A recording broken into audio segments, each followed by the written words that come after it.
So hello and welcome to this TA session.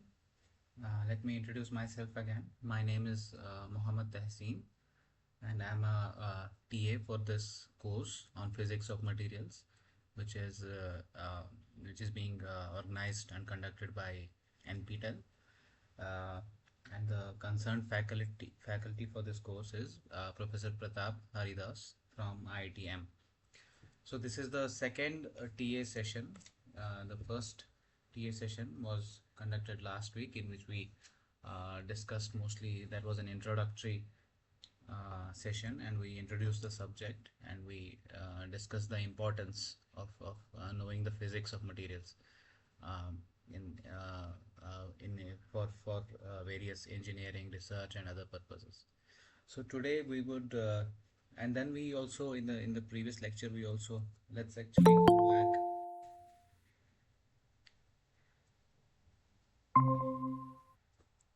So let's briefly revise the contents that we covered last time. So we answered the questions like why the study of physics of materials is important to us. Just a minute, let me adjust the window.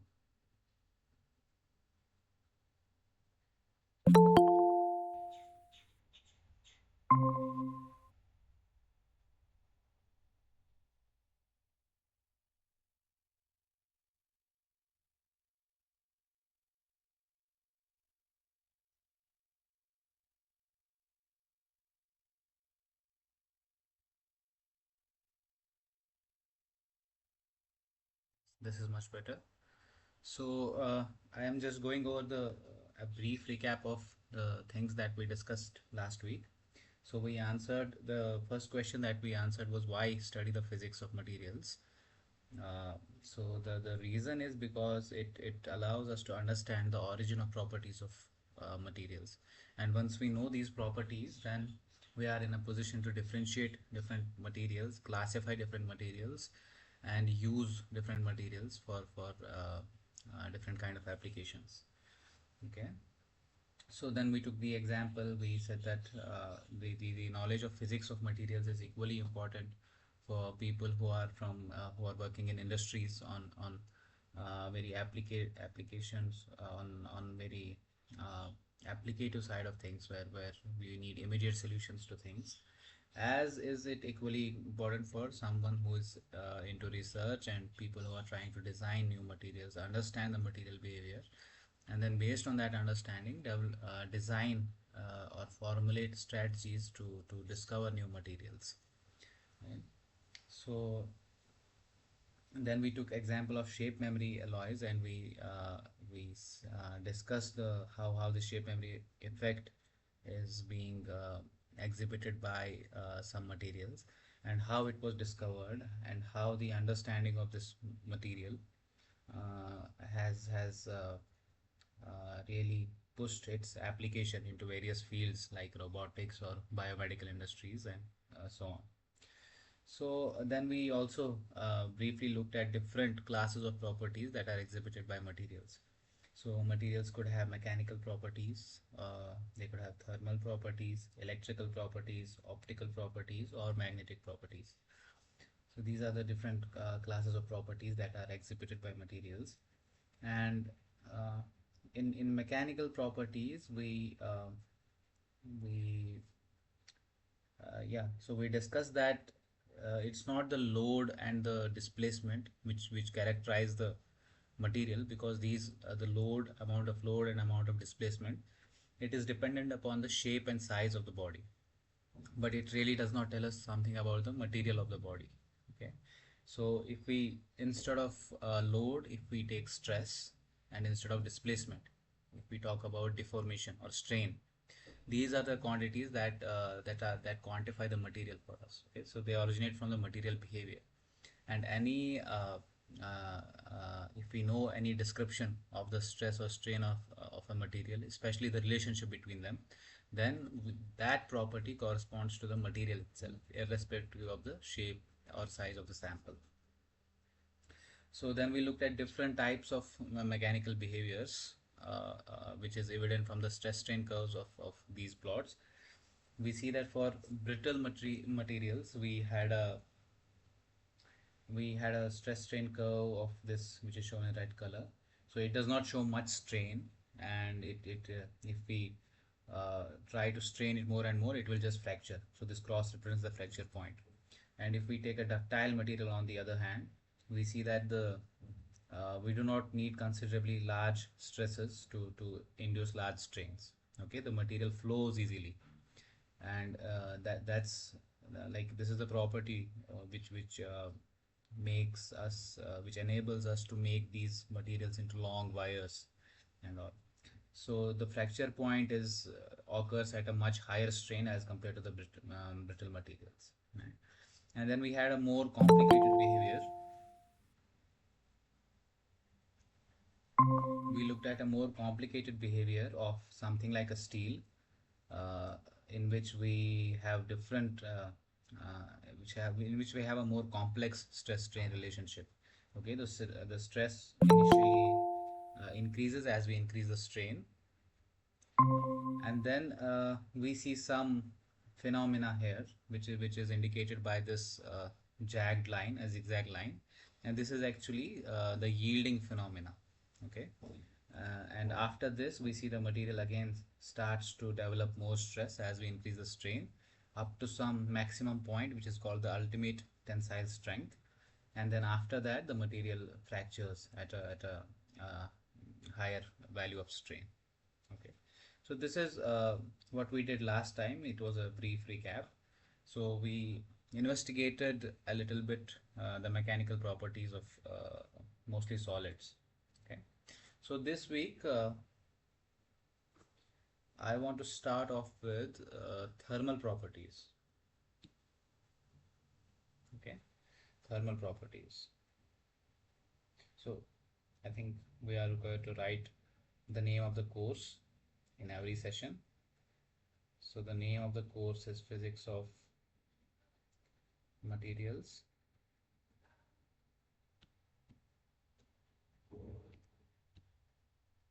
and this is an NPTEL course rerun in 2025, and the faculty, so course instructor is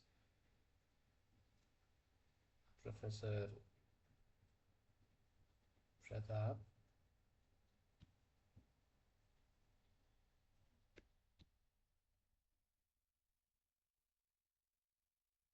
from IITM,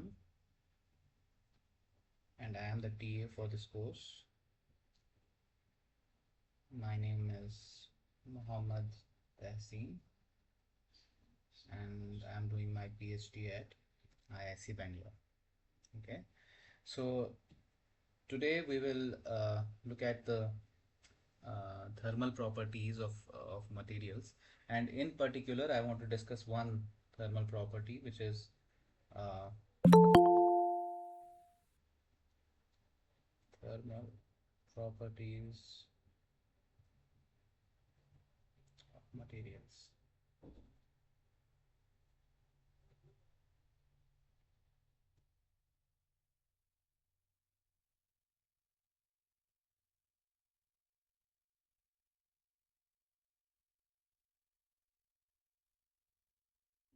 And in particular, we want to discuss one property in detail, which is the property of thermal expansion.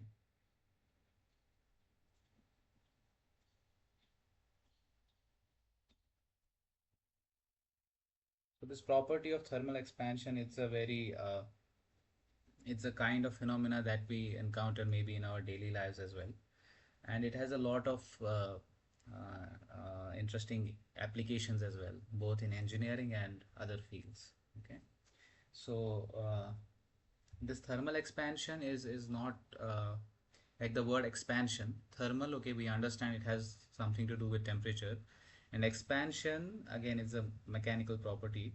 It's a like it indicates change of shape and size, but it's not necessary that whenever a substance or a material interacts with thermal field, it should always expand.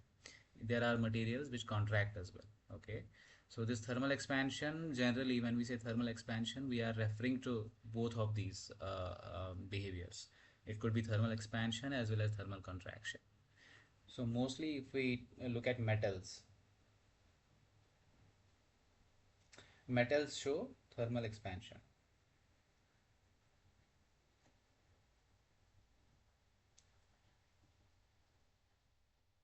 And there are also other uh, materials, not a particular class of materials, but these have to be designed for this specific property. Okay, and these are called heat shrinks. Okay, and these show thermal contraction.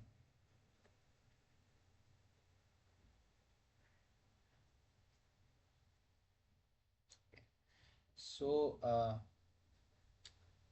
so what is this thermal expansion like in simple terms? If we can explain it using a simple equation, how would that look like? Okay, so consider that we have a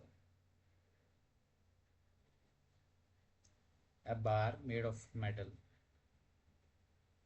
Okay,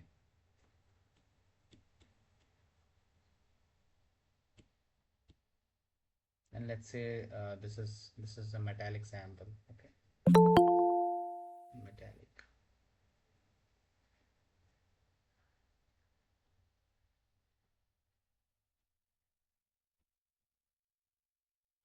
and as we are heating it,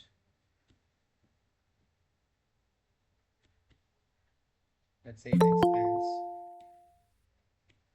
and this dotted line shows the expansion.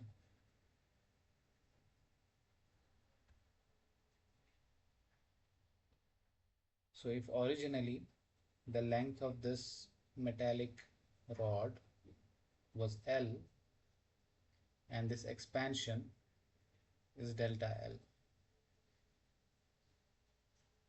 Okay, and why does it expand? There's a heat being so let me use a different color to show that it's being heated. Pencil.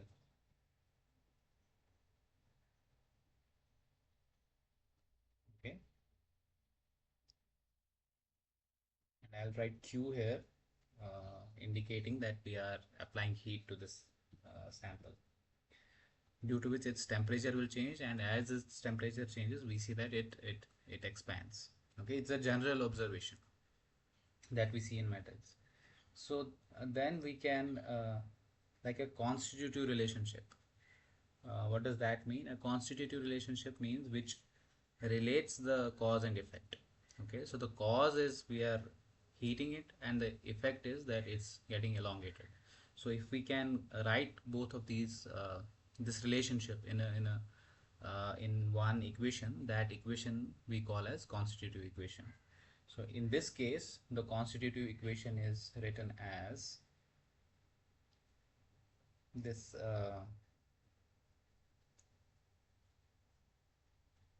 So generally we write it as LF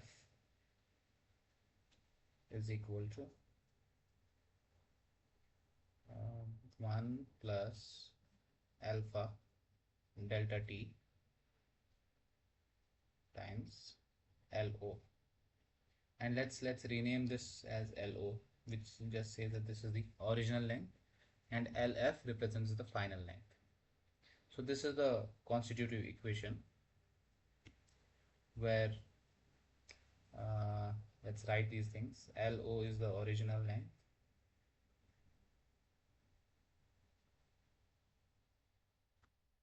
LF is the final length,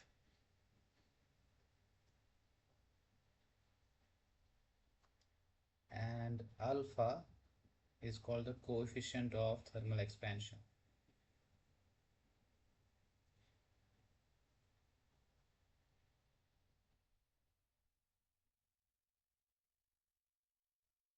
And delta T is the change in temperature.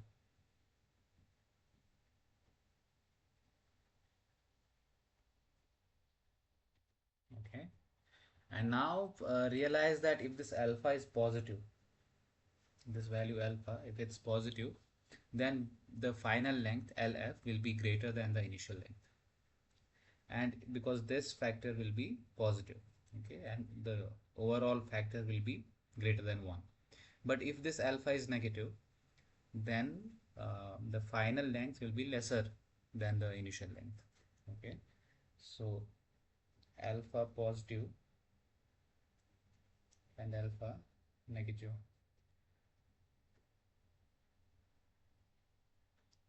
So it means that this is a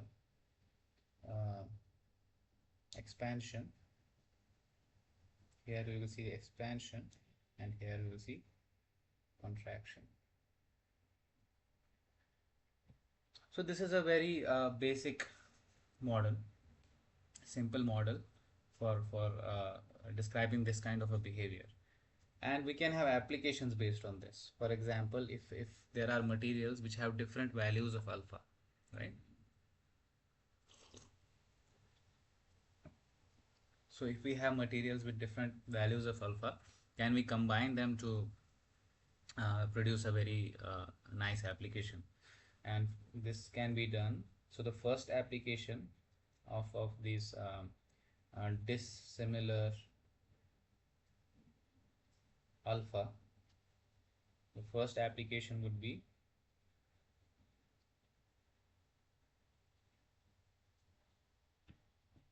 is a thermostat.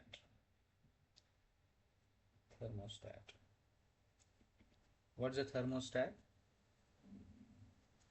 Thermostat is basically a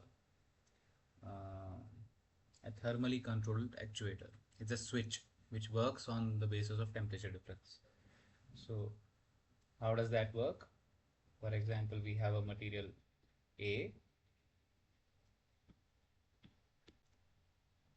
and we have a material B, and we join them, right? So this is A and this is B. Let's say the alpha for this is alpha A and alpha for this is alpha B. Now we join them in a way that they form this straight two-layered structure, right? And now let's say this whole thing is at a temperature T naught, and we increase the temperature to TF, let's say some final temperature TF, which is greater than T naught. And now if these alpha and A and B have different alphas, alpha and alpha B are different. Let's assume that alpha A is greater than alpha B. Now what will happen in that case? The upper material, it will try to expand more than the lower material because its alpha is higher. So eventually the situation will be like this. Sorry.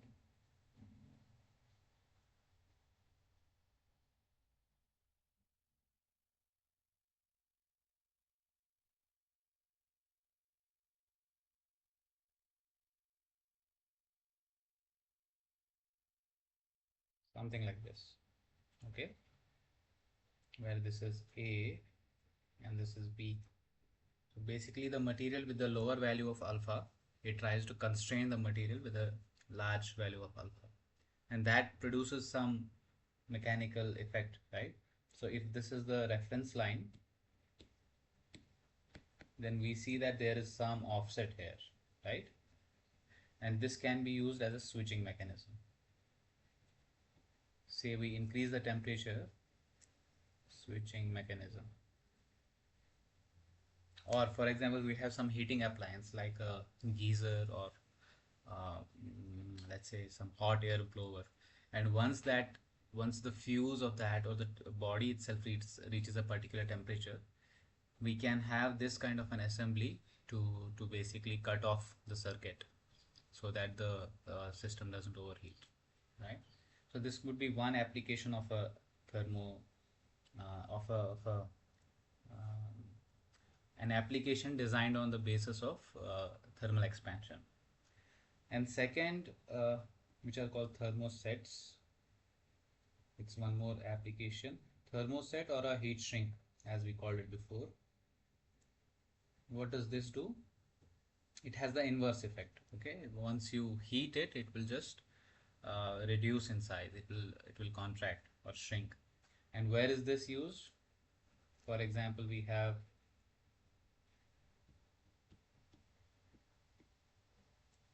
electrical wires which carry high current, okay, high current. So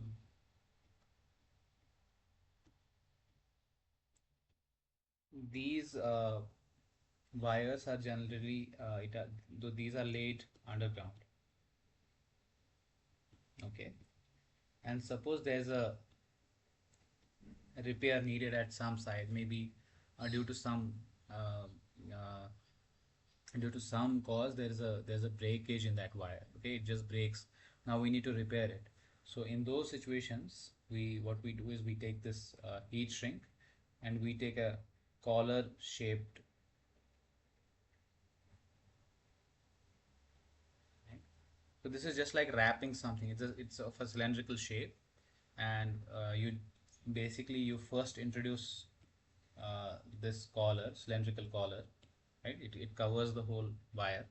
You introduce it in the first part of the wire, and then you introduce the second part like this, right? So basically once you introduce this, you can just slide it, I mean you can just slide it here, right? And then bring this wire, fuse it, I mean make the connections, okay, you can connect them, join them, but then this surface is exposed, right? And you don't want to keep it exposed, then you can simply bring back this collar to this position. Now you can apply heat,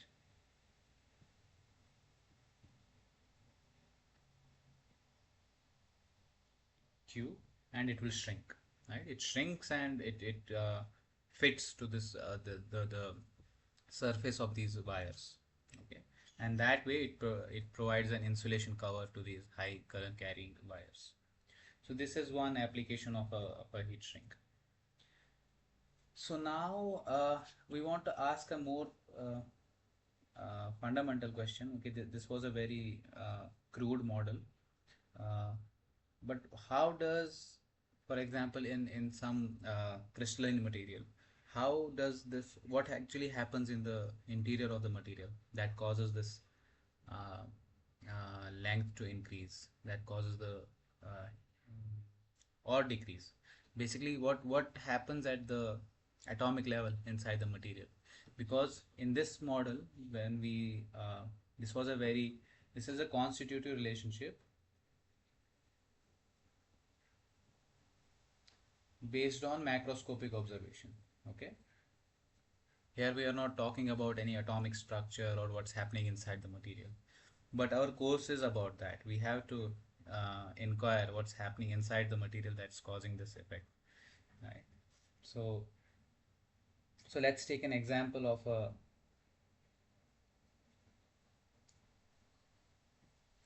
sodium chloride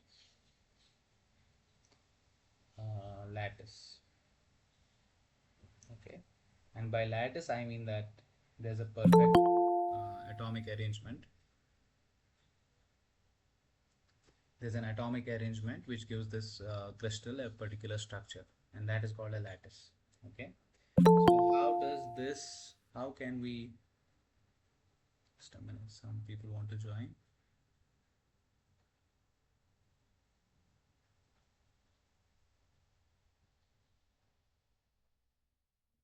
So how can we explain the this phenomena of thermal expansion or contraction in some real material, for example, sodium chloride crystal?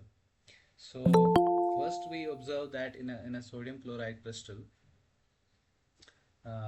the atoms are not present as atoms themselves, but they are present as ions. Okay, this is an ionic solid.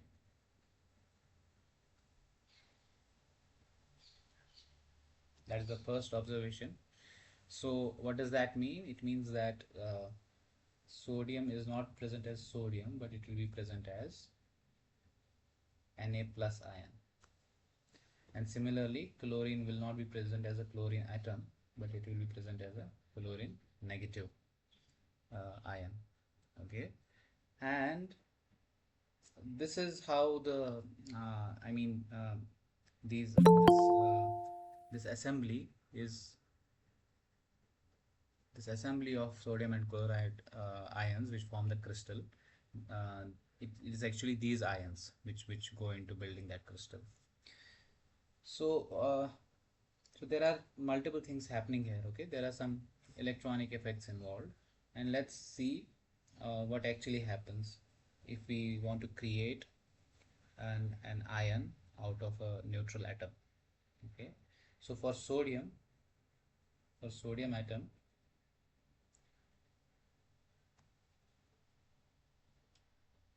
if you want to create a sodium ion, you will have to take this electron out of its outer shell,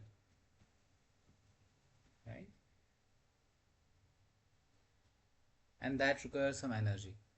You have to supply some energy in order to take its outermost electron out of its shell, which is in 3s1 orbital, right?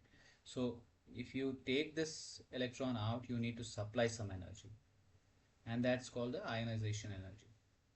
Ionization energy.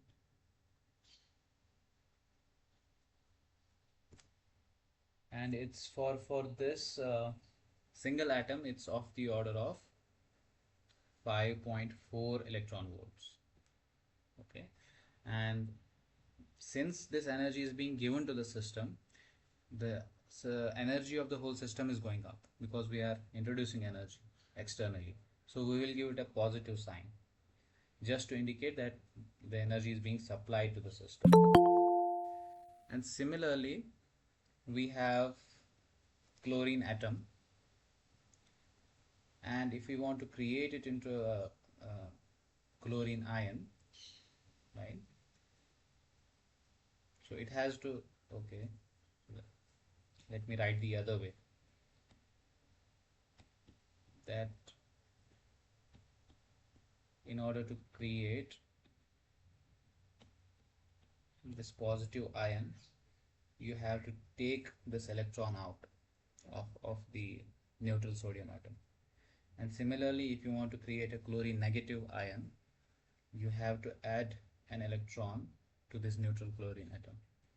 And the energy required to do this is called electron affinity. Electron affinity. Okay. And for this chlorine ion, it's of the order of 3.7 electron volts. And this will be negative because chlorine likes to have an extra electron so that it can complete its octet, right? So this is what's happening in one so in the first case, you are using external energy to take this electron out of the sodium atom, and we are doing work against the electrostatic force which is being exerted by the nucleus of the atom. And in the second case, uh, we are uh, we are basically pushing an extra electron into the uh, into this chlorine neutral atom, which is favoring which is being favored by the charge of nucleus, right? So in this case, there's actually a release of energy. So this is the difference between these two cases. And if we consider both these processes together, we see that there's a net increase in energy of plus 1.4 electron, 1.7, I guess. Maybe the values are a little off, but okay, this is 5.1, so this will be 1.4 electron volts. This is net energy increase. And we know from thermodynamics that if a process is spontaneous, only it decreases the free energy, right? But here the energy is going up, so this process cannot be spontaneous on its own. By spontaneous, I mean that it cannot happen by itself. We always need to uh, give some extra energy in order for this process to happen. But then the question is, how does the crystal form in the first place? Because nobody goes to sodium and chlorine and gives them electrons or takes away the electrons and then puts up the crystal together, right? It forms in nature by itself. So it's actually, the reason is that the way these two ions interact, that is what lowers the energy of the whole assembly, right? So here we have considered that we are just taking this electron out of this neutral atom, and we are taking it far far away. So we are considering only the individual atom and ion. We are not considering the effect of other chlorine atoms around this ion. Okay, and similarly for chlorine as well. But when we consider the interaction of both of these, interesting things start to happen. And so let's see what happens. Okay, first notice that now when we have created these ions, uh, there's a net charge. There's a net charge of, let's say, one unit charge on both of these ions. Okay, and due to that there will be an electrostatic attraction. Why attraction? Because one charge is positive and one is negative. Okay, so basically there will be a force of attraction. Okay, but I won't consider the force, I will consider the energy, the potential energy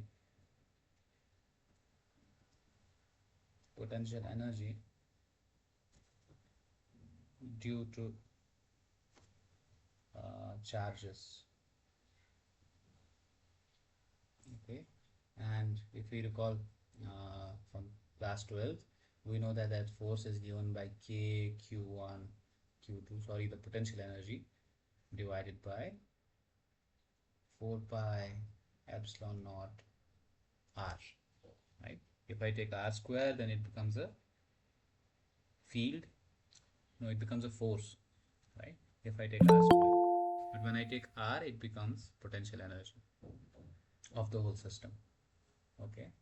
So now we know that there's a unit charge. So we can rewrite this as, and there's a unit charge on both these ions, and one is positive, one is negative. So it can effectively be written as minus A upon 4 pi epsilon naught some E square, where E is the charge in one electron, and then R, right? So we see that this is inversely proportional to the radius here, this energy. So this is one factor that we have to consider. The other factor is, like, what does this factor actually do? It just tells us that as ions are getting closer and closer to each other, or as they are getting far away from each other, that's basically the energy of the system is changing, right? That's what it is telling us. And it is considering the ions as point charges, right? This is a point charge model, this Coulomb's law of attraction, or Coulomb's force of attraction. That's valid for point charges. So we are considering these ions and ions as point charges. But that assumption isn't always valid. It's valid only as long as the ions are far from each other, right? Because in that situation, what happens is this the size of the ion itself, that is considerably lower than the inter atomic distance or inter-ionic distance. So in that situation, this reasoning is valid. But as these ions get closer and closer to each other, their sizes become comparable to the inter-ionic distance. And there's basically another effect, which is, so that's actually called a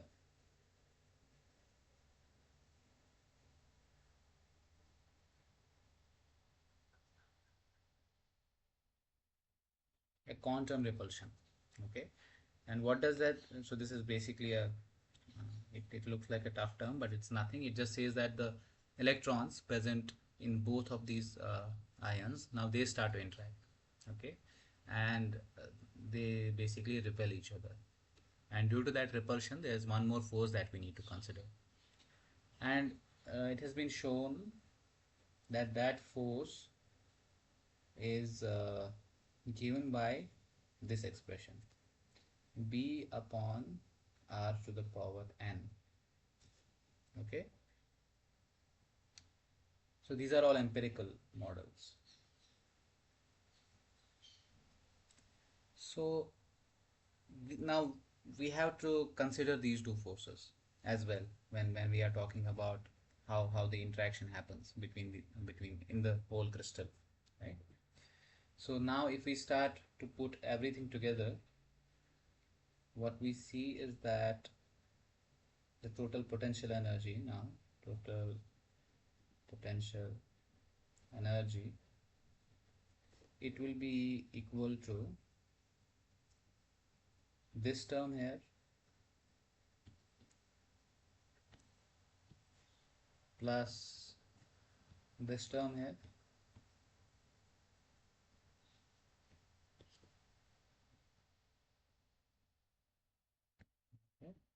and plus this charge, the net energy that is spent in creating these ions in the first place. Okay, and we can this is in electron volts, we can easily convert it to joules as well, but it will be a constant factor. It will not depend on the inter-ionic distance. So we can just, so it will not I mean, yeah, so now if we try to plot this energy on the left hand side as a function of R, the inter-ionic distance, this term will not be significant in the manner that it will not change the qualitative behavior. It will only cause a shift, up or down shift of the total energy, which is not that important. So what I mean is, or let me only plot the, because I am only considering the positive R. Negative distance is not a distance. Distance is always positive. So this is now R.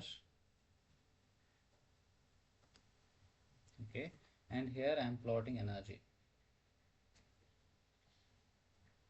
Now what happens is there will be some, okay, let's consider that term first, okay, this term first. Now what will happen is this will be a constant value. It does not depend on R. Okay, this is a constant value, right? So when R is, for example, infinity, okay, a very large R, what happens is these two terms start to, the effect of these two terms is negligible, right? As R tends to infinity, the effect of these two terms goes away. So it's same as saying when the ions are infinitely apart, this is the whole energy of the system, right? That is what we argued in the first place. We started from that point. So in that case, when R is pretty large, we can say the energy of the system is somewhere on this line. Okay, but as R gets smaller, sorry, as R gets smaller and smaller, these effects start to uh, come into picture, and they start to change the trend. So what happens is, so this is R to the power n, okay, and for the ions that we consider, this n is roughly around 10. The value of n is 10. Okay, so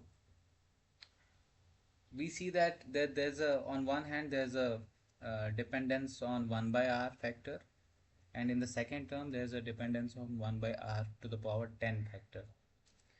So this r basically it will get uh, so it will become significant only when the value of r is very low, because for larger values of r it will always be uh, the, it, the denominator will always exceed the numerator by a very large factor. So it will always be 10 to 0. Only when r is very very small, this term will become effective, and it's a positive term, right? And as r gets smaller and smaller, this term will dominate the other two terms. So we get a, so for r very close, this is the variation we will have, right? So when r gets smaller and smaller, the energy gets higher and higher. Now, what's the next term? The next term is the effect of R. Its effect will not be as drastic as the second term. Okay, so as R starts to increase, this term will uh, probably go to very close to 0, but this term will still have an effect till some range of R. So that will basically, because this term is negative, the potential will go into negative direction, and from there, as R increases further and further and further, this will be the trend. Okay, so in this region, the second term is dominant. In this region, the first term is dominant, and in this region, both first and second terms are negligible, and only this term is dominant, right? So this is how the energy profile looks for a the potential energy profile looks for this system of sodium chloride ions. Okay, so now what we can see from here is there's a particular value of R. There's a particular value of R at which the energy, the potential energy is minimum.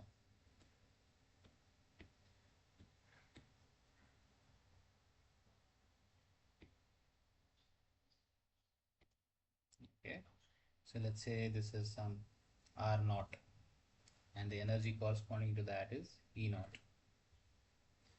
So this is the energy, this is the, so this R naught is the distance, ideal distance at which these sodium chloride ions would like to be from each other in order for the whole system to have minimum energy, and the system would like to have minimum energy. So, but the point here is we have not considered any temperature effects. Okay, so this will be the situation at, let's say, 0 Kelvin. At 0 Kelvin temperature, the uh, interionic, most preferable, let's say most preferable. Let's write it as a proper statement. So remark,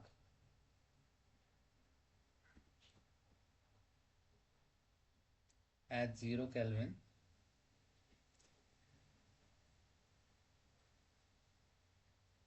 the ideal interionic distance for NaCl is R naught. Okay, but then what happens as we increase the temperature, right? That's the question, because we can't go below 0 Kelvin, so we can only uh, increase the temperature from that level. Okay, so the question is,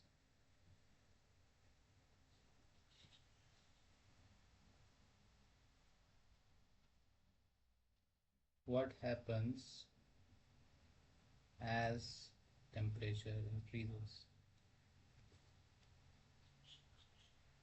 And as temperature increases, so okay, let's see what happens. So we know that as we increase the temperature, the atoms or the ions inside a material, they start to vibrate at, at greater amplitudes. As we increase the temperature, their kinetic energy of their motion also goes high. And it's actually that itself is the definition of temperature. Temperature is defined in terms of the average vibrational kinetic energy of the ions. So at this 0 Kelvin, the atoms have no energy. They are they are not in motion at all. They are static. They are just being at their own positions. Okay. So, but as we start to increase the temperature, they will start to move around about this position. Okay, they start to vibrate around their mean positions. So what happens in that case is, in the same potential well, let me copy it.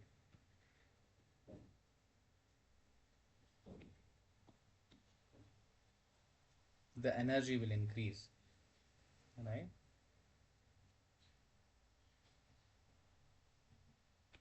The energy will increase. So what happens if energy increases from here, from this point? Let's consider different levels. So energy can either be, let's say this is one more level of energy. So E naught is the minimum. That is when the crystal is at 0 Kelvin. And then let's say these are different levels of energy.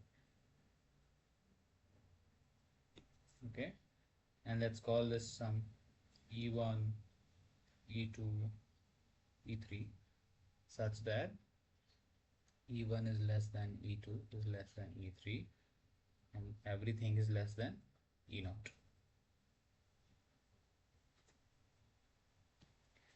Now what that means is that the particle, let's consider the energy level E1. Okay, now what that means is, this curve, what it tells us is that at this energy level E1, the atom can actually oscillate between these two positions. Sorry, the ions. Okay, the ions can oscillate between these two positions. Okay, and similarly at energy level E2, the atoms can oscillate between these two positions, because the solution has to lie always on this curve, right? This is the potential well. And similarly at this energy level, the atom can oscillate in such a way, the ions can oscillate in such a way that the entire atomic spacing can either be this or it can be this. Okay, so one more thing to note is that this is the direction of temperature. So as we are increasing the temperature, the energy levels are also increasing. But what we observe is, so okay, let's again discuss this E1 energy level. Now we say that the atoms can oscillate between, sorry, I'm saying atoms and ions repeatedly. So I mean ions in all instances. Let's look at E1. So in this case, the ions can um, they can basically oscillate between these two positions. And similarly at E2, they can oscillate between these two positions. But their mean position, mean mean position about which they vibrate, that will always be calculated as the mean of these two positions. Okay, so it will be the average of these two. Let's say this is R1 and R2. Sorry, if this is R1 and this is R2,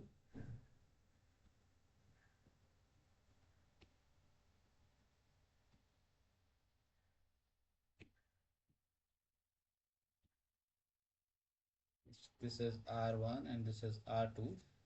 Okay, then average will be given by average position or average inter ionic distance,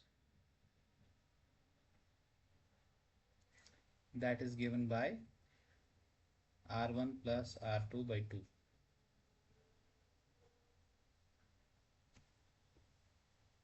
Okay, so now we notice that this potential well is asymmetric about this R0 line, R0 line.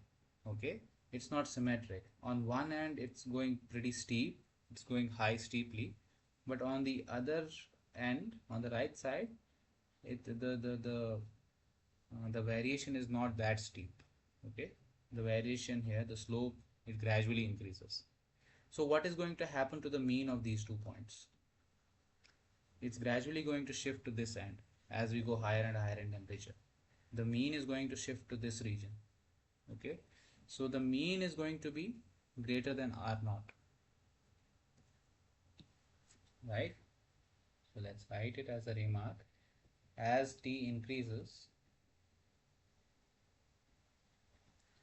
the mean position shifts to the right.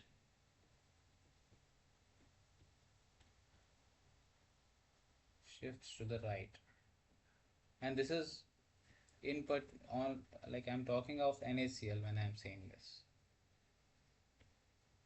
So what does that mean if we say that the mean atomic or mean ionic position is increasing? That means expansion. So if these two ions were initially, let's say, some L apart, L distance apart, now these are at a distance greater than this initial L, right? That means that the entire structure has somehow increased in volume, increased in size. So that is the effect. That is why. So increase in the mean position implies thermal expansion.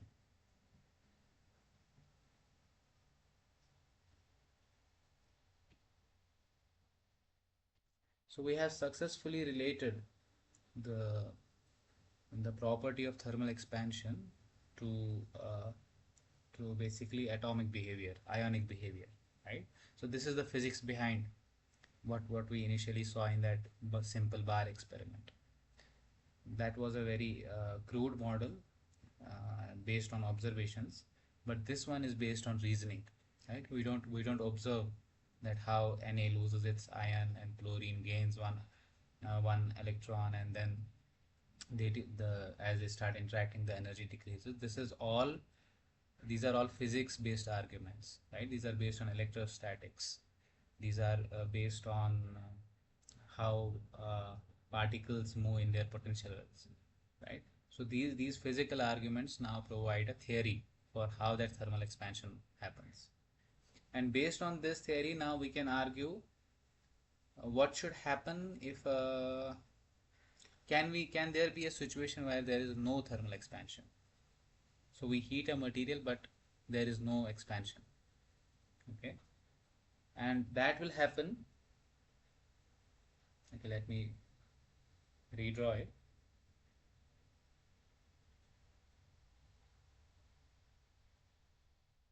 So if this is the energy and this is R, the interionic distance,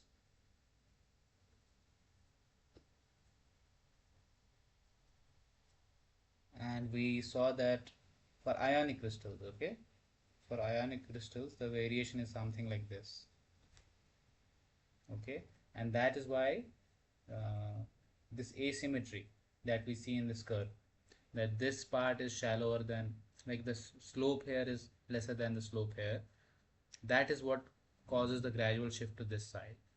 So it's easy to see what will be the situation if there has to be no thermal expansion. Okay, so it has to be symmetric, right? So something like, let's say this, let's say something like this,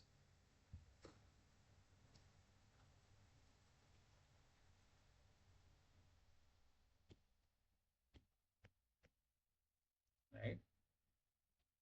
So if you look at this well now, if we had been in this well, and as we see that as the temperature increases, the atoms can oscillate between these 2 points or these 2 points or these 2 points.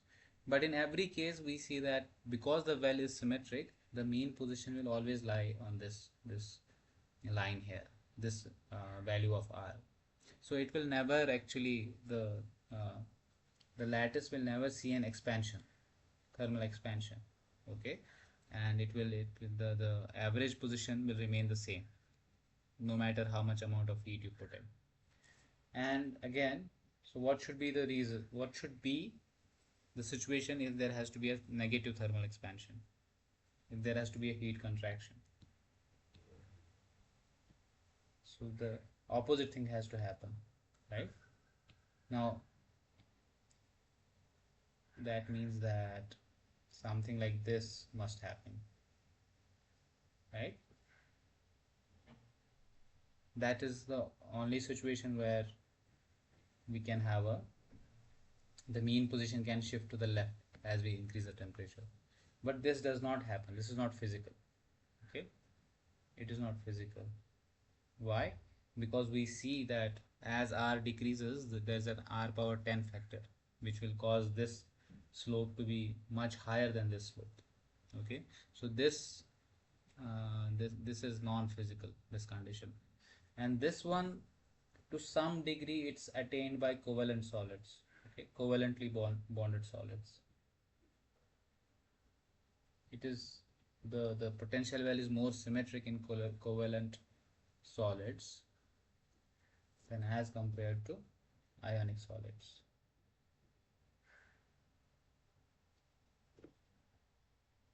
Okay, so that's how physically we can argue about different types of thermal expansion, or which one is possible, which one is not possible, and what are the situations under which different behaviors can be observed.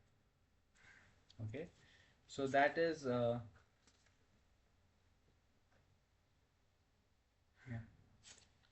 So I think I'll stop this topic here and I will move on to the next topic. If there are some questions, please you may ask.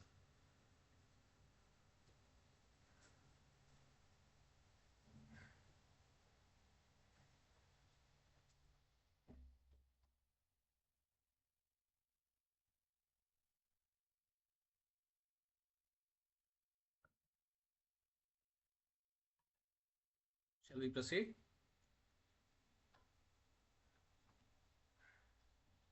Okay, so uh, now I'm going to look at, now we are going to look at some problem solving. Okay, these are simple uh, MCQs based on this discussion that we had, and these will help you to solve the assignments as well, because the assignments for this have been posted online. So let me just take the questions one by one. So let's say some problem solving.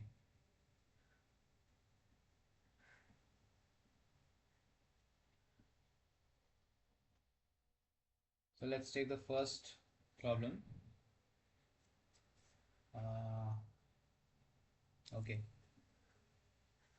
so let's start with a very easy one. So thermal expansion is useful in which of the following? So it's basically questioning our understanding of the application of this effect. Okay.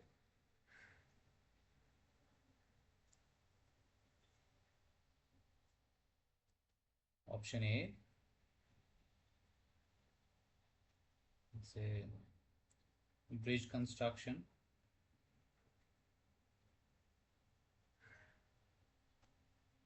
Option B, use of ceramic tiles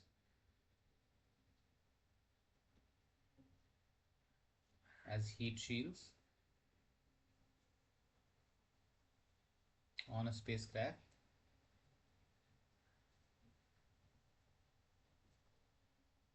C, storage of a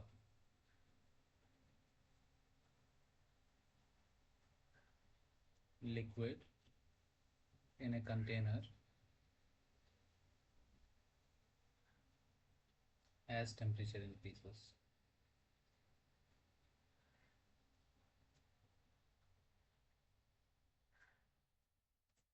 Or D, attaching a metal rim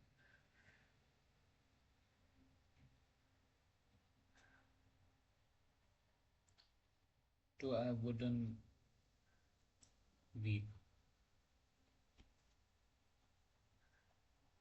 So these are the different options that we have been given. So where do we expect that the thermal expansion will be useful?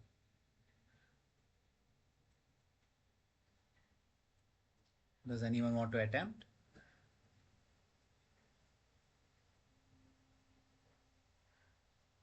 Where do we think that thermal expansion will be useful? In which of these applications?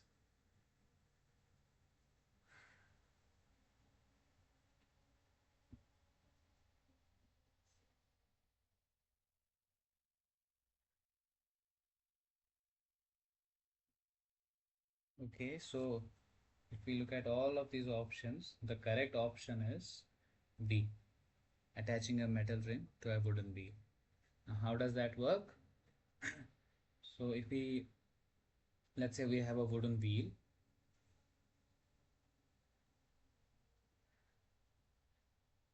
This is a wheel and there's a metallic rim which has to go onto the wheel.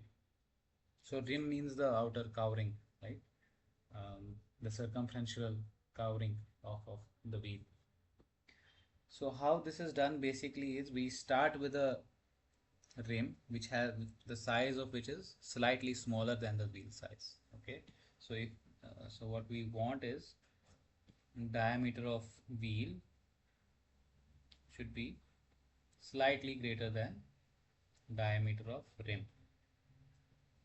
Okay, so we can't just force if this is smaller, we can't just force this onto the wheel, right?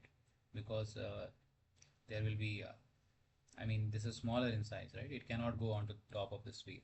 So what we do is we heat this rim and it expands, and once it expands, because this is very close, right?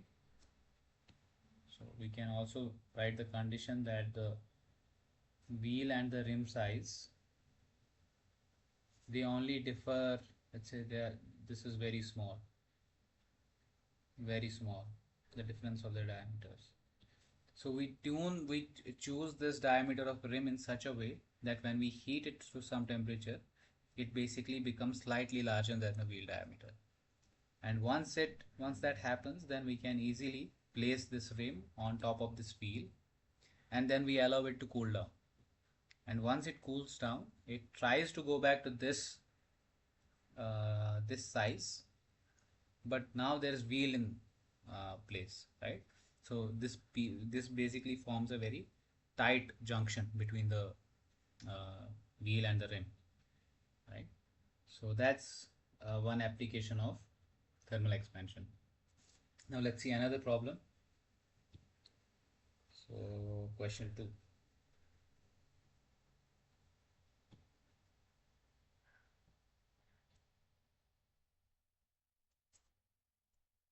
So which of the following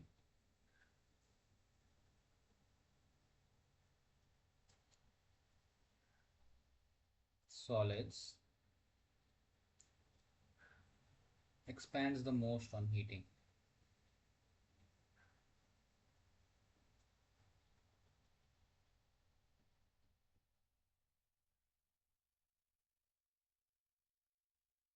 Okay, and the options are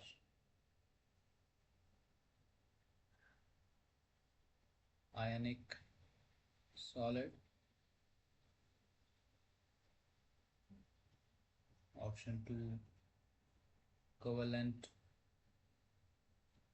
covalently bonded solid, and option 3 is van der Waals solid.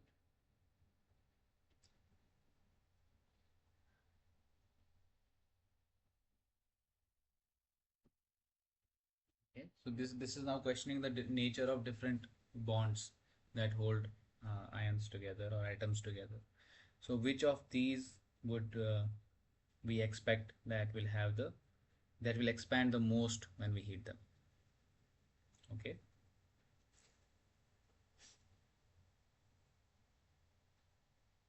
so van der Waals force basically means that there's no there's not an actual bond which is being formed. These are just weak forces of attraction between the solids, between different atoms that make up the solid.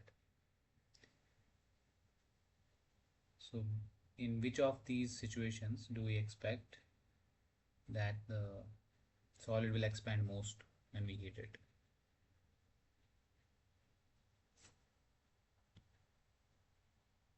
Okay, some of you may be thinking it's van der Waals, and this is the correct option. And reason, what is the reason here? Weakest force of attraction.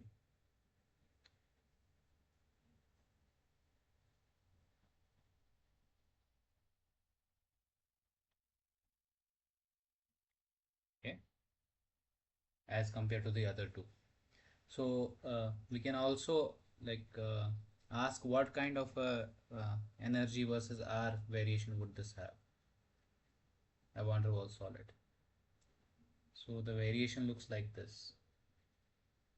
This is E, this is R. The variation looks like this. It will be something like this. It will be very shallow and very uh, asymmetrical, right? Maybe something like this. Okay.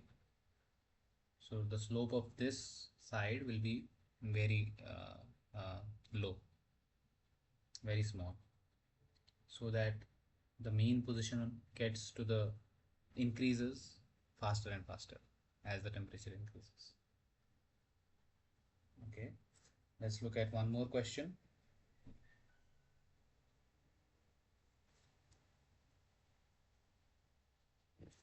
So what happens, or let's say upon heating, what happens to the atoms of a solid? Okay, and options are they increase the amplitude of vibration, B, they maintain the same mean position,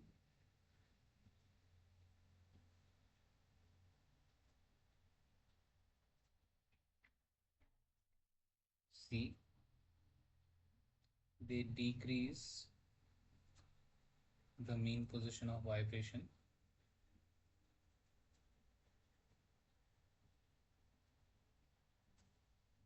or option D, they vibrate unconstrained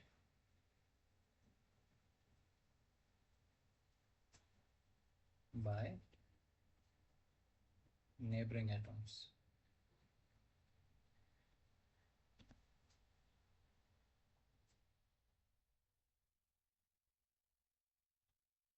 Okay, so the correct option is A, as we discussed while I was discussing the thermal expansion topic, that whenever we increase the temperature of a solid, the amplitude of vibration increases and basically the vibrational energy increases. And the definition of temperature is given by the average kinetic energy of the atoms at which they are vibrating. Okay, so we increase the energy, we increase the amplitude of vibration because these are directly related. More amplitude means more energy. So let's take one more maybe, and then we'll start. Okay, this is a good question. It's a very conceptual question. Okay. So at equilibrium distance,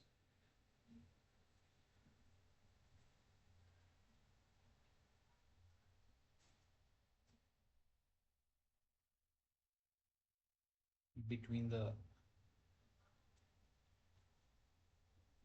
ions, so what we called R naught in the graph,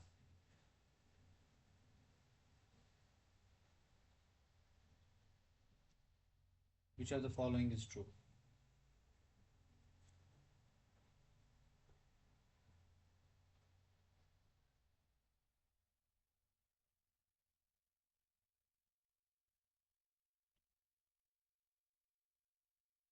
A, the net force is attractive. B, the net force is repulsive. C, the net force is zero.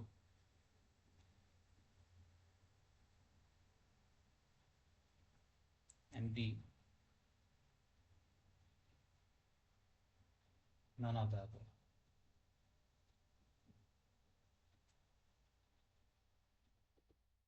So which of these is true?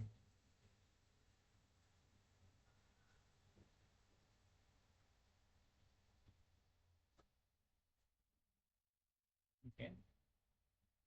So the answer for this one is that net force is always zero. Okay. Because if there is, for example, say there's one chlorine ion, it will have two surrounding sodium ions, and they will be applying with equal and opposite forces on this chlorine ion. Okay. So although there will be there, so the potential energy might be higher, but the force will always be zero. Okay, because the potential energy will depend on the level of attraction, the amount of attraction it forces, it experiences from both ends. That will be non-zero, but the force will be zero because it's an equilibrium, right? That's why it exists as a solid.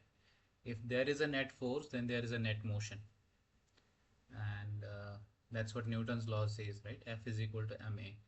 If there is a net force on this particle and all other particles, then they will start moving around. That will change the solid itself. So but we know that that doesn't happen, right? And so the net force will always be zero. Okay, what changes is the potential energy. Okay, so let's discuss a new topic now, new kind of property, which is an electrical property, and this property is electrical conductivity. And I will be a little faster while discussing this. If you have any questions or confusions, please stop me. So what is electrical conductivity? Okay. So electrical conductivity, okay, so we may have, so I think almost all of us have read about electrical conductivity in our +2 physics. Right? So electrical conductivity we have defined in terms of, let's say there's a current passing through some conductor, and then we calculate what's the basically okay. So conductivity is defined as how favorable the material is to the passage of charges. That's roughly what conductivity means. Okay, higher conductivity means that the material favors or allows more charge to pass through it, and lesser conductivity means the likelihood that not the likelihood, but the material does not allow a large amount of charge to flow through it. Okay, so what do we mean when we say flow of charge? What are the substances, or what are the different uh, quantities, different particles, or different types of matter that carry charge?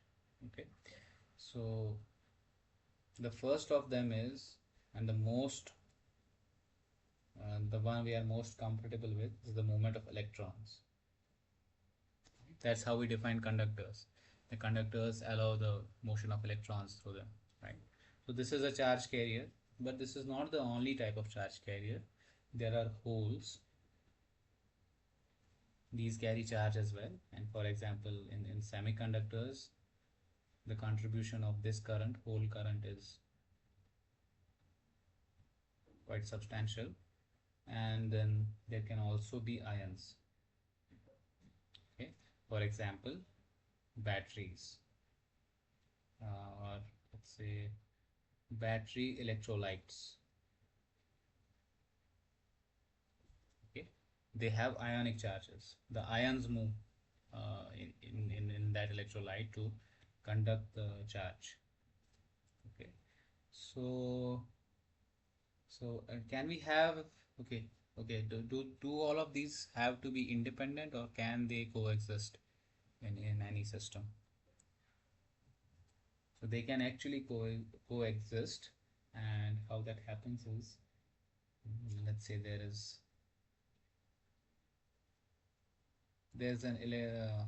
what's called an electrochemical battery.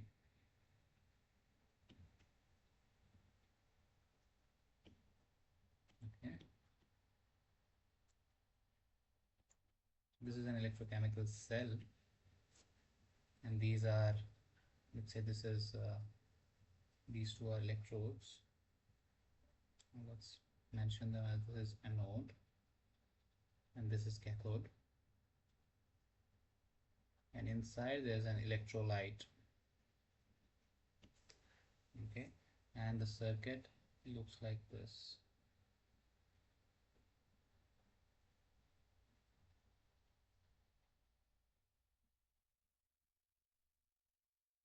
There's some load here.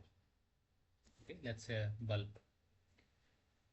So if this is the anode, then the electrons flow this way, right? The motion of electrons is out of cathode into the out of anode into the cathode, right? Outside the cell. This is how the charge flows. Okay, but what happens on the inside? What happens on the inside of cell? So this is an electronic current, the current due to electrons that is circulating in the circuit, external circuit. But inside the electrolyte, ions are the charge carriers. Okay, and there's a motion of charges. There's a motion of these ions. So positively charged ions, they travel in this direction. So this is the motion of positive, and the negatively charged ions, let me represent them by some other color, let's say green. This is the negatively charged ions. They go in this direction.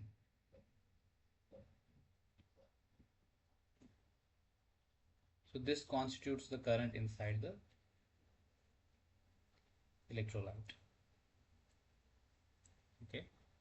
So we have a system where we have a mixed uh, uh, kind of a charge carrying, where the charge carrying elements are different types of charge carrying elements are present simultaneously. Okay. Okay. So let's go back to now our class 2 plus 2 definition of conductivity. So how we used to define it as, uh, so we write first Ohm's law, right? Ohm's law. From Ohm's law, we know that V is equal to IR, okay, and where this R is the resistance, which is directly proportional to R is directly proportional to the length.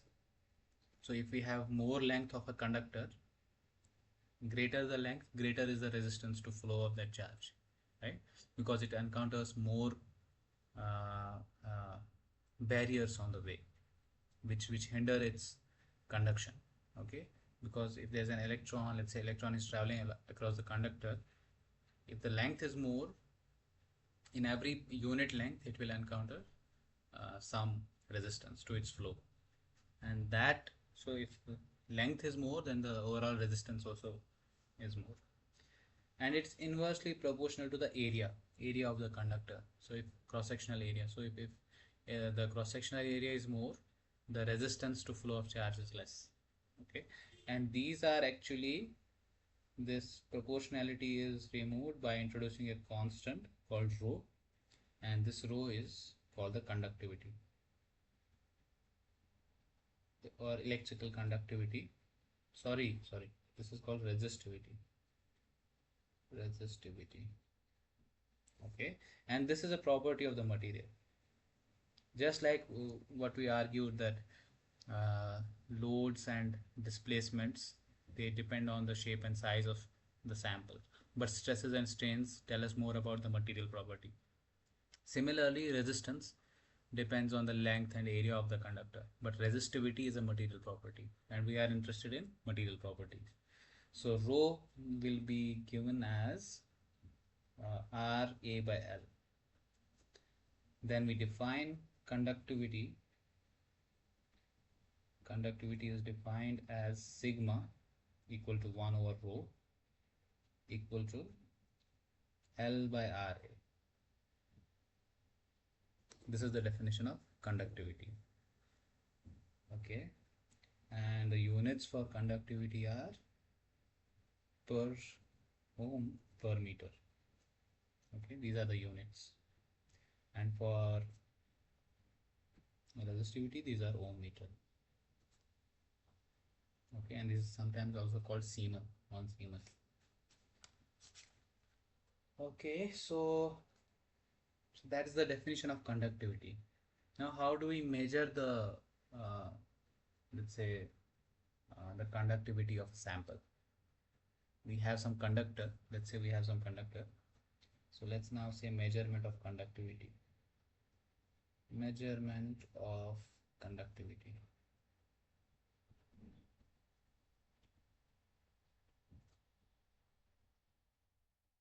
So let's say we have some sample. This is sample, and we have to measure its conductivity. So what we do is, first of all, there should be a current.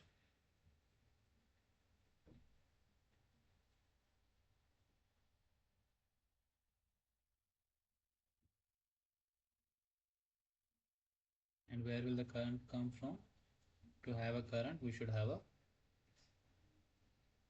cell, a voltage source, right?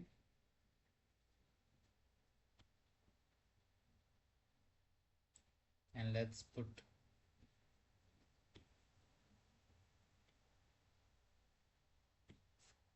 an ammeter here.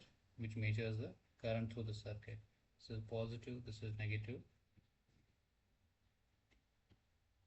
So this ammeter will give me the reading of the current flowing through the sample. And I will also mount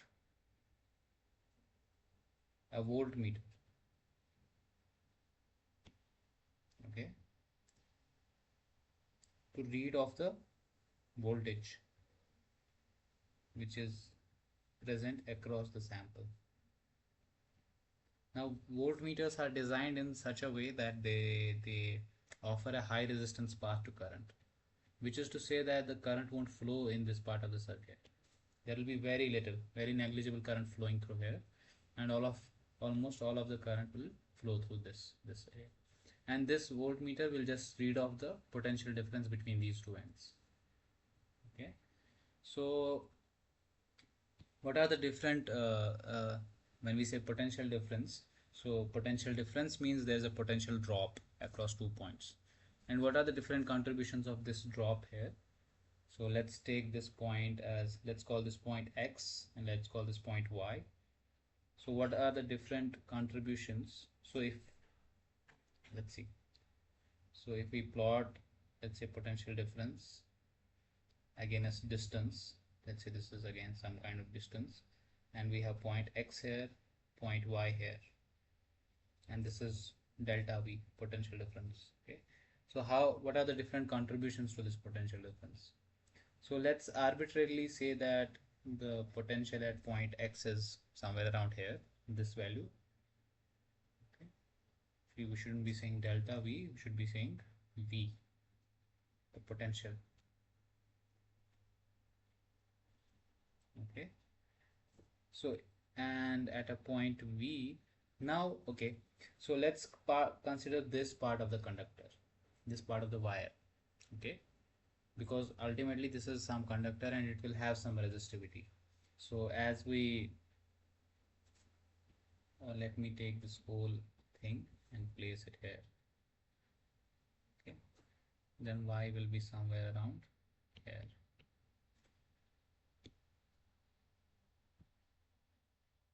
So what will happen in this part of conductor? There will be some drop in potential because it has a certain resistivity, right?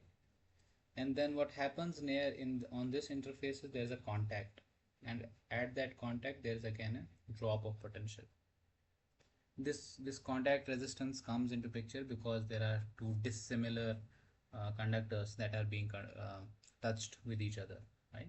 And the contact is never perfect, so it will have some obstruction to the flow of charge. And then there is the potential drop due to the sample, which we actually want to calculate. And again then there is a second contact, so there will be again a drop, and then there is the conductor. Okay, so these are the different contributions to this potential drop. So if we are reading off some figures from this voltmeter, it will give me this total delta V, right? So this is the delta V I will read off from the voltmeter. But this is not what I am interested in, because it has some extra contributions which I don't want to measure, or which are not of interest to me. So what to do in this case? Okay, so this type of an experimental setup is called a 2-point probe system. Okay, or a 2-probe system, simply 2-probe system. Why 2-probe? Because there are just 2 points X and Y across which we are connecting the voltage source as well as the voltmeter. Okay, so what we do actually is we replace this system, we modify this system slightly to a 4-probe system. Okay, 4-probe system, 4-probe system. And what do we do in a 4-probe system? We take this voltmeter and we connect it across the sample only. Okay. So now whatever potential drop we are reading, that comes purely from the sample and not from the conductors and contact resistances. Okay. So this four probe system is a better measure, or better, yeah, it's a better experimental setup to tell us about the conductivity of that sample. And once we find the values, we just use them in the formulae that we that we derived above, right?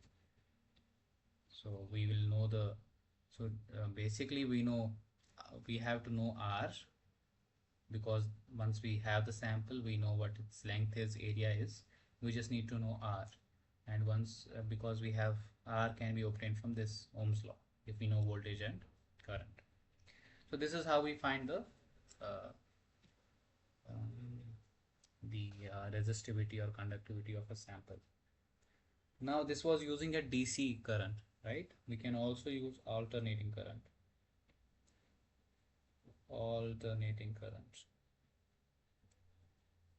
Alternating current measurements as a measure of, or alternating current used for conductivity measurement. Conductivity measurement.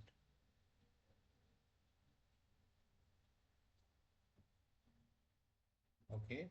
And why do we need an alternating current? If DC is giving us a good measurement process and procedure, why do we find the need to go to AC current? And the reason is that in this experiment, the only current we are measuring is the electronic current, the current due to the flow of electrons. But we mentioned that we don't just have electrons, we have ions in our system as well. We have holes, and we have a lot of other contributions, a lot of elements that can act as charged conductors. And this method won't be applicable to those situations. Okay. So for example, if I have a system,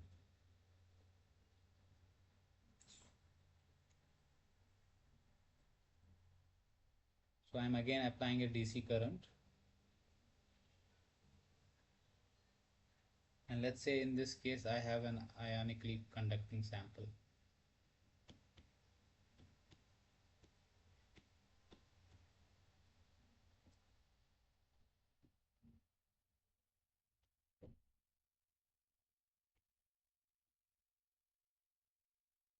Okay, this is plus, this is minus, and we have an ammeter mounted here to read off the values of current, and we use a 4 probe method as discussed above.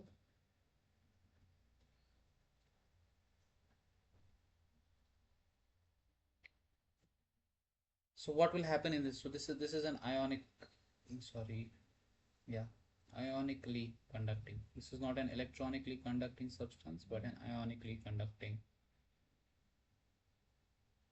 material sample.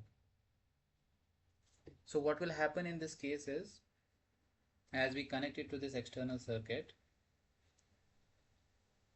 the system will, okay, again we have an anode and cathode, and it will start pumping electrons into the system, right? Let's say there's an electron flow here, and should actually be opposite, because the current flows in this direction, so electrons should flow in the opposite direction. So electrons should be coming here. Now when they reach this interface, because this sample only conducts ions, it cannot conduct electrons.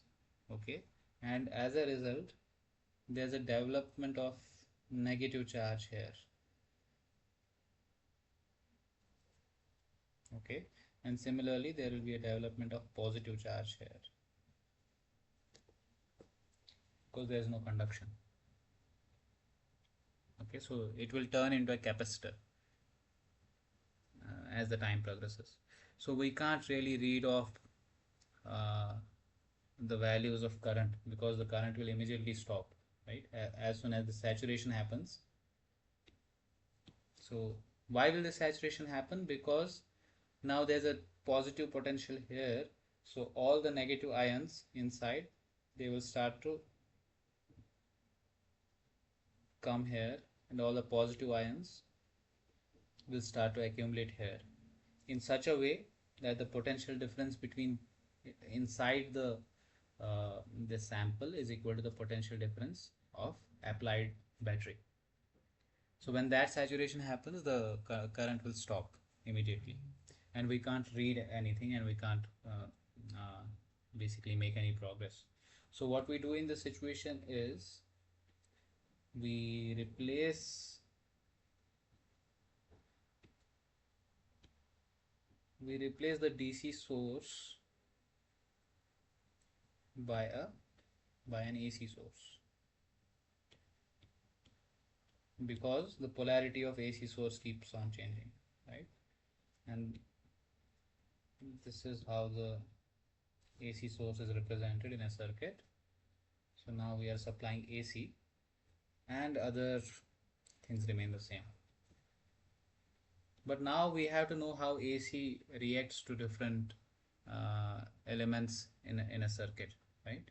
Because so we found, or we knew from Ohm's law, how current relates, or how a DC current relates to uh, the resistance inside the circuit, right? But in AC, the concept is the same, but we introduce a quantity called impedance. This is again from +2 physics. Impedance, and it measures resistance to flow of current. Again, conceptually it's similar. Resistance to flow of current, right? And we already know how AC reacts to different uh, uh, components in a circuit. For example, in case of a resistive circuit, purely resistive circuit,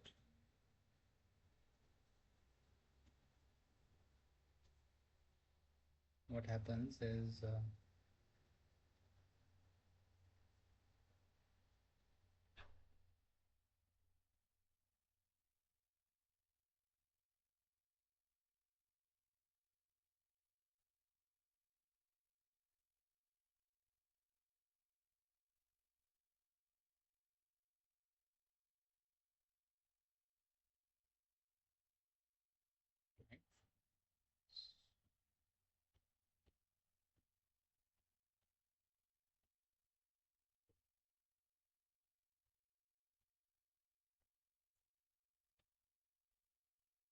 so this red one is the, let's say, voltage.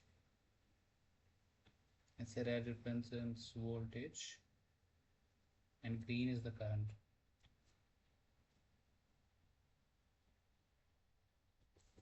Okay, this is how it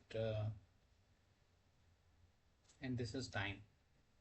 This axis is time, and from the vertical axis we are just reading of the values.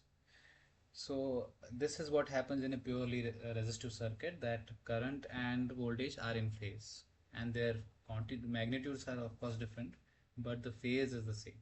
Okay, and in case of a, so I'm just going to write it. I won't explain it in more detail.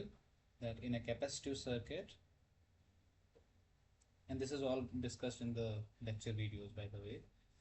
So in a capacitive circuit, current leads by 90 degrees. Counter, okay, yeah, counterclockwise. Okay, and what does this mean, counterclockwise? We'll see. And similarly, in an inductive circuit, current lags by 90 degrees. So this all discussion is in reference to what are known as the phasor diagrams. Okay, So in phasor diagrams, what we do is we take a vector, we take one vector for voltage and one vector for, let's say, current. Let me use a different color. Let me use the exact same colors that I used before. So red is voltage, green is current. Okay.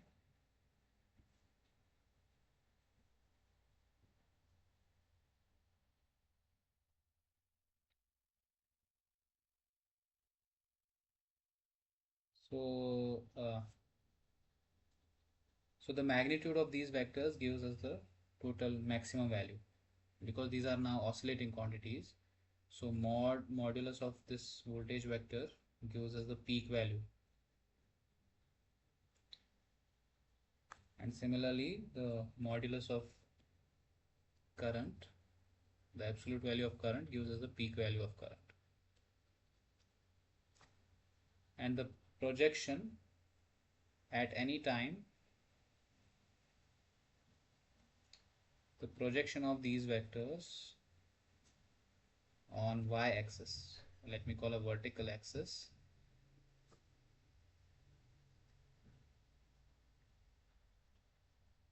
gives the value of current, gives the value of these quantities. Okay, these quantities at that time.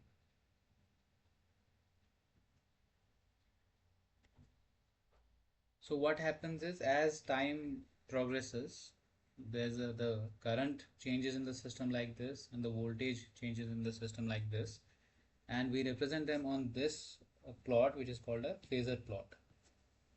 This is called a phasor plot.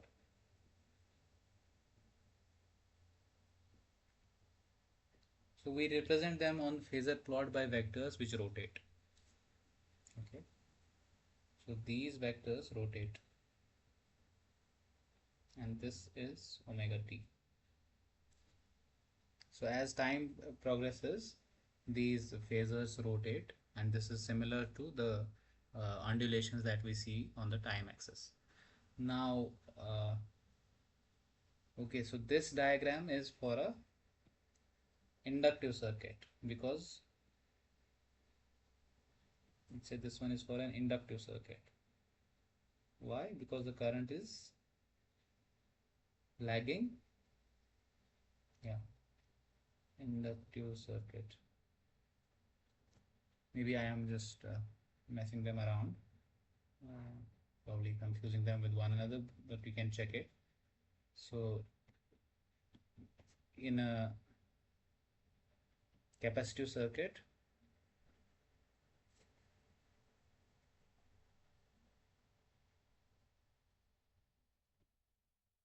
the opposite will happen.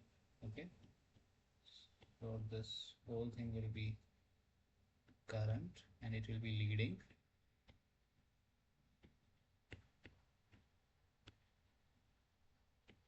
the voltage.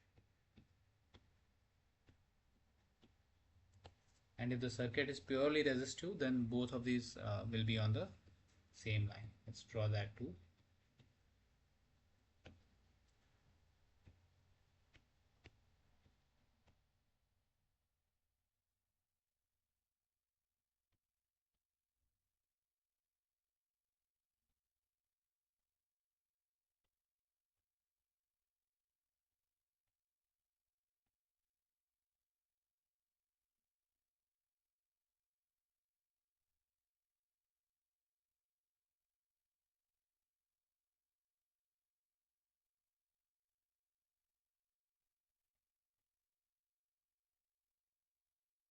Something like this.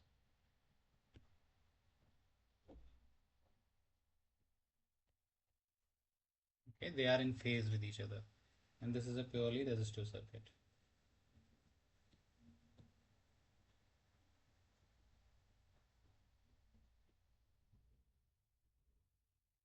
Okay, and this all happens at a particular omega, because now we are talking about AC, and every AC current has a particular frequency at which it oscillates, and at a particular omega, this is the situation.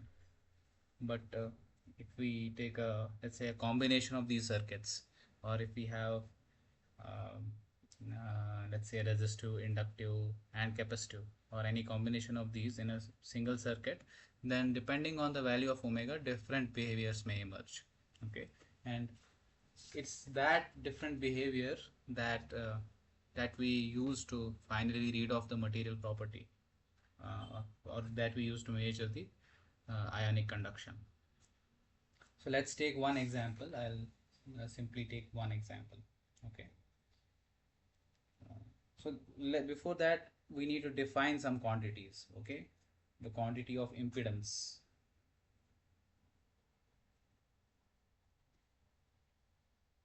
So once we represent these quantities, voltage, current, and all on a polar plot. So this phasor plot is a polar plot. So the vertical axis is it's an imaginary axis, and the um, it's not an imaginary axis. It reads off the values which correspond to the imaginary part of the voltage, and similarly the horizontal axis is a real axis. Okay, so how is impedance defined? So now we have the representation of voltage and current. Let's say V is equal to some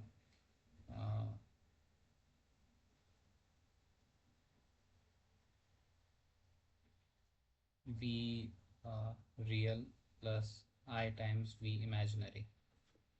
Okay, because we are representing it on a polar plot, and similarly current will be some V I real plus I times I imaginary. So then impedance which is represented by Z is represented as mod VR plus IVI divided by mod IR plus I times. So this is the definition of impedance, and it's also a complex quantity.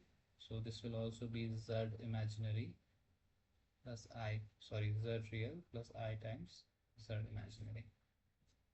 So this is the definition of impedance. Oh, I'm sorry. There will not be a modulus here, and mod Z will be equal to mod V by mod I. Okay. So this is the definition of impedance. Now if we look for the purely resistive, purely inductive and purely capacitive circuits, this value of Z, it comes out to be for inductive okay, so Z is equal to R for purely resistive. We can show this, it's not very hard to show, and Z is equal to I omega L. Okay, I omega L for inductive loads, where L is the coefficient of self-induction, and similarly Z is equal to minus I upon omega C for capacitive loads.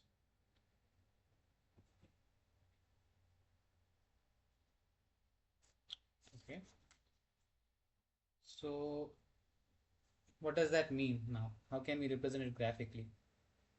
So we represent it graphically in the following way. As omega increases,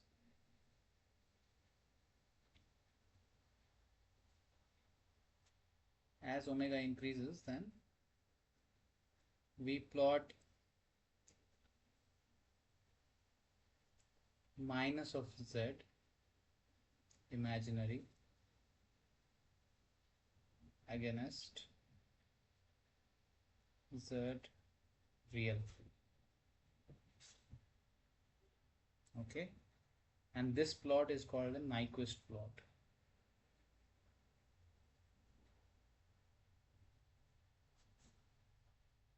So how does it look for a purely resistive circuit? There is no Z imaginary, because for resistive circuit Z is equal to R. It's a real quantity. Okay. So Zi will be 0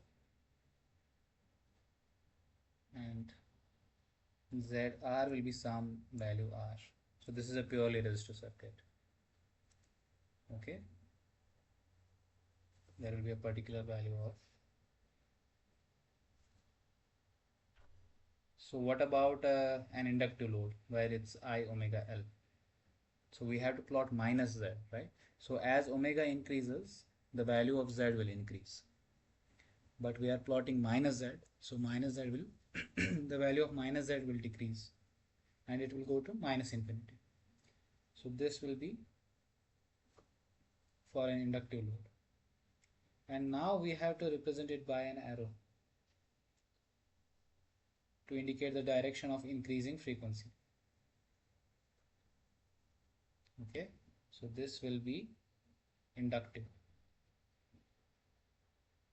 And for similarly for capacitive load, it already has a minus in it, so we just have to plot 1 by omega c.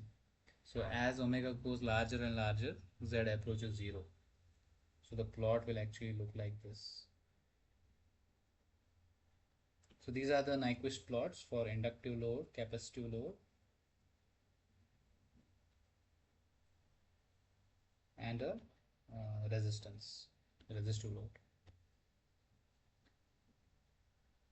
So now how does this apply to a material?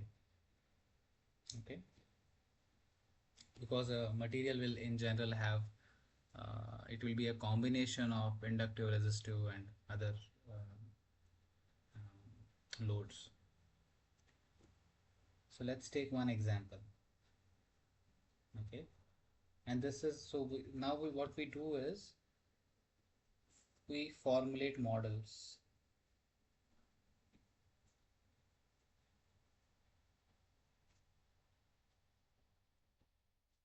To represent a material.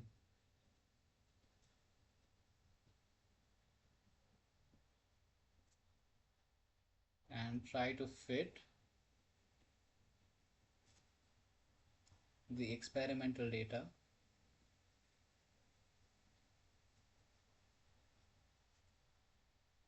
with the model. So for example, now let's take the same case of an ionic solid. So of that ionic conductor, and I will model it equivalently as this circuit. I will say this has some value of R naught, and then so this R naught is the resistance due to the anode and cathode and the other conductors, other part of conductors present in the circuit, while as this RC circuit in parallel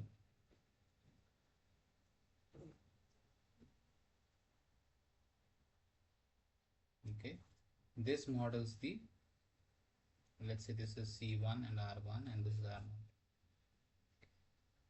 So this when we use this particular model, we what we are assuming here is this R0 is coming from conductive, sorry, this is coming from the ionic conductivity, or it's coming from the ionic solid, and this is coming from other circuitry.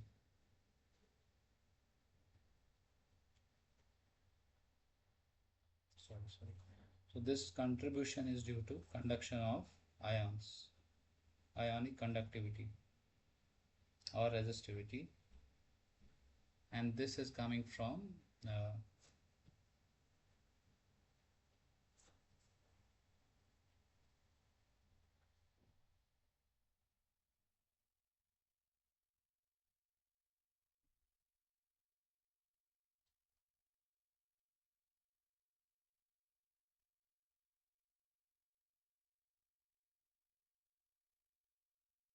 other contributions other than ionic. Okay, and when we take the experimental data and we form this Nyquist plot, it looks like this Nyquist plot we are plotting against minus z imaginary, and this is z real, and this shows a behavior like this. Okay, a semicircular behavior. And what is actually happening is as omega increases, uh, the impedance due to the capacitive circuit, it's 1 by omega c, right? So as omega increases, this behaves like an open circuit, right? Because the impedance due to capacitive circuit drops. So the effective resistance in the circuit is R0 plus R1. And this is the direction of increasing omega. So at very high omega, the the uh, the impedance will go to 0. Sorry, it should be this way. And at very low values of omega, the it basically acts as a very high source of impedance, and all the current passes through here. So that is this case, right? At very low values of omega. And at very high values of omega, it will act as a short circuit, and it will allow the entire current to pass through here without going through R1. So this value will be R0. Okay, so once we have this plot, we know that this we can find out. So we have R0 and R0 plus R1. So we can find from these two values, we can find the value of R1, which is the effective resistance in this parallel circuit. Then how do we find the capacitance? The capacitance can be found from the peak value, and this peak value is given by this relation, that omega is equal to 1 over R1 C1. From this relation we can find out the C1, the value of effective capacitance, once we know R1. So using this technique, we can actually find out what is the ionic conductivity of an ionic conductor, which is very difficult if we are just using the DC measurements. So we use AC measurements in such cases. Now I wanted to discuss some more numericals, couple of numerical examples and few objectives, but we are running out of time. So in the next class we will do some simple examples and a few numericals, and then we will move to the Drude model, discussion of Drude model. So if there are any questions, please you can ask now.